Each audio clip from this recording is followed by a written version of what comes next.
एकीकरण का सिद्धांत न्यायिक सिद्धांत है जिसके अनुसार जब किसी निचली अदालत के निर्णय के विरुद्ध उच्चतर अदालत में अपील की जाती है और उच्चतर अदालत निर्णय देती है तो निचली अदालत का निर्णय उसमें समाहित हो जाता है।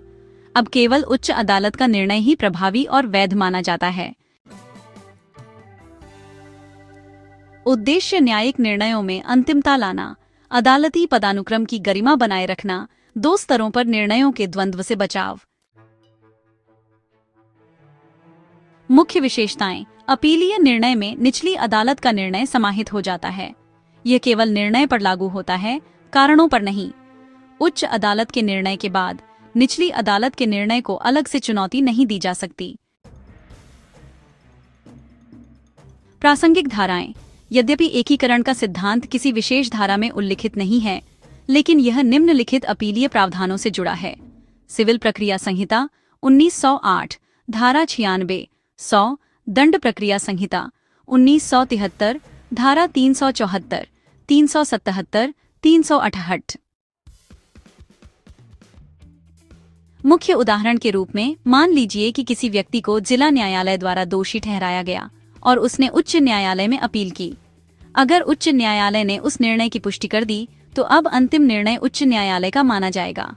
इस स्थिति में जिला न्यायालय का निर्णय उच्च न्यायालय में समाहित हो गया है। अब हम कुछ महत्वपूर्ण निर्णयों पर नजर डालते हैं। कुन्हाई अहमेद बनाम स्टेट ऑफ केराला 2000 में 6 SSCC 359। यदि विशेष अनुमति याचिका, जिसे हम SLP कहते हैं, को स्वीकार कर लिया जाता है और सुप्रीम कोर्ट अपना निर्णय देता है तो निचली अदालत का आदेश उसमें समाहित हो जाता है।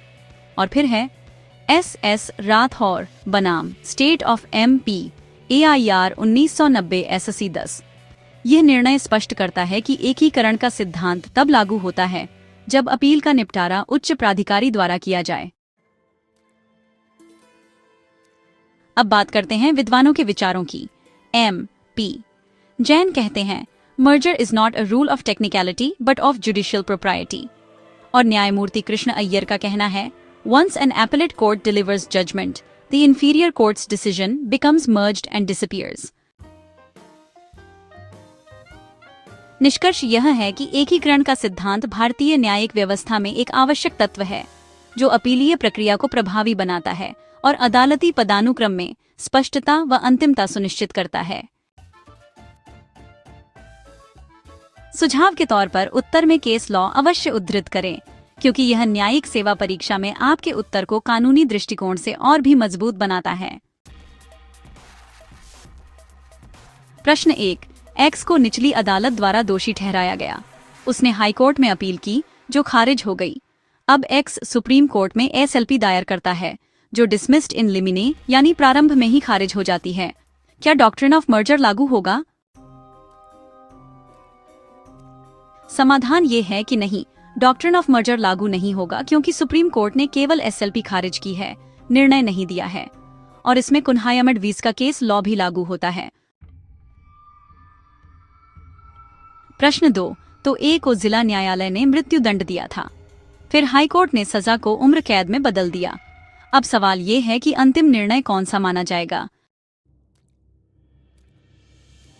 समाधान ये है कि हाईकोर्ट का निर्णय ही अंतिम माना जाएगा, क्योंकि एकीकरण का सिद्धांत यहाँ लागू होता है और इसमें SS Rathore v state of MP 1990 का केस लॉ भी देखा जाता है।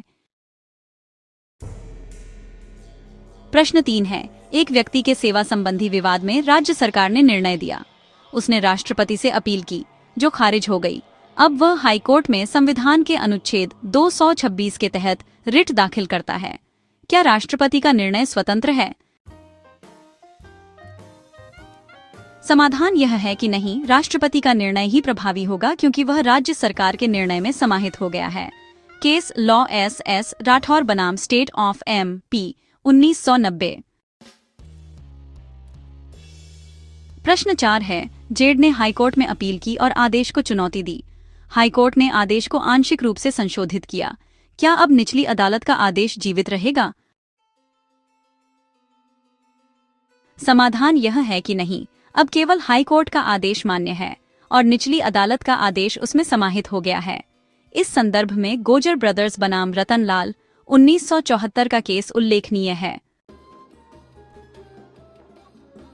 प्रश्न 5 यह है कि अगर सुप्रीम कोर्ट द्वारा SLP डिसमिस्ड विदाउट रीजंस कर दी जाती है तो क्या निचली अदालत के आदेश को चुनौती दी जा सकती है? समाधान यह है कि हाँ, क्योंकि जब SLP खारिज की जाती है बिना कोई कारण बताए तो डॉक्ट्रिन ऑफ मर्जर लागू नहीं होता। इस संदर्भ में कुन्हाई अहमद बनाम केस महत्वपूर्ण है। प्रश्न 6 ए का अपील निर्णय हाईकोर्ट से आया है। उसने फिर से उसी मामले में हाईकोर्ट में एक अलग रिट याचिका दायर की। क्या यह स्वीकार्य है?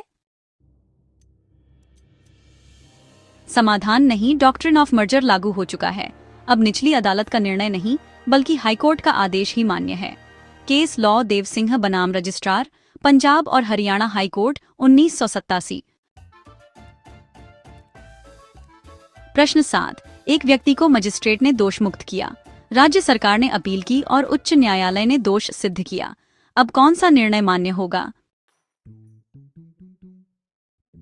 समाधान अब हाईकोर्ट का निर्णय मान्य होगा क्योंकि मजिस्ट्रेट का आदेश उसमें मर्ज हो गया। Case law state of Madras बनाम मदुरई मिल्स कंपनी लिमिटेड। प्रश्न 8 अगर कोई व्यक्ति हाईकोर्ट के आदेश के विरुद्ध सुप्रीम कोर्ट में SLP दायर करता है और वह स्वीकार कर ली जाती है लेकिन अंतिम निर्णय अभी नहीं आया है तो क्या इस बीच डॉक्ट्रिन ऑफ मर्जर लागू हो जाएगा? समाधान नहीं, जब तक सुप्रीम कोर्ट अंतिम निर्णय नहीं देता मर्जर नहीं होता। केस लॉ कुन्हाई अहमद बनाम।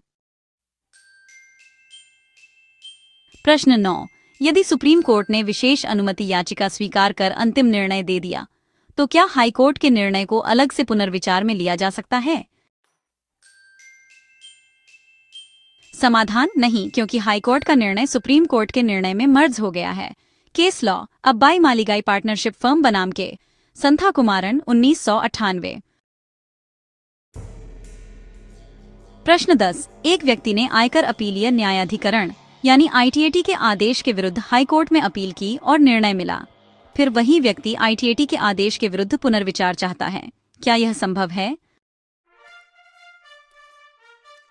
समाधान नहीं, एक बार आदेश उच्चतर प्राधिकारी द्वारा संशोधित हो जाए तो मूल आदेश उसमें मर्ज हो जाता है और वह स्वतः समाप्त हो जाता है। केस लॉ CIT बनाम अमृतलाल भोगीलाल एंड कंपनी, 1958।